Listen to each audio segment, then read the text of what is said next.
ليه بنتفرج على انمي؟ سوري، كرتون. عادة مهما كنت لافف وداير وحاير وكل الكلام ده، في شوية مشاعر ما تجيلكش غير لو كنت بتتفرج على انمي او كرتون. يعني في المشهد ده those words. Like he's in any condition to? اقول لك مشاعر ايه ولا ايه؟ انتقام، سعادة، متعة، انتصار، لذة. كل المشاعر دي بتخبط في وشك. يعني انتشاء ما توصلوش في اعلى مراحل الانتشاء.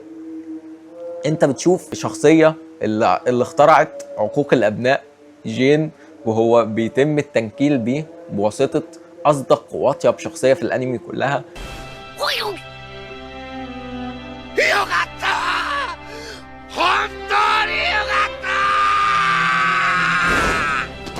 الا وهو ليوريو.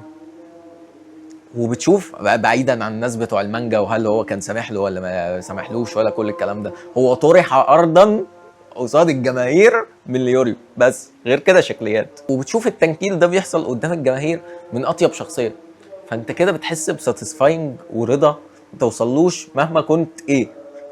الرضا اللي في المشهد ده ما توصلوش في حياتك كلها.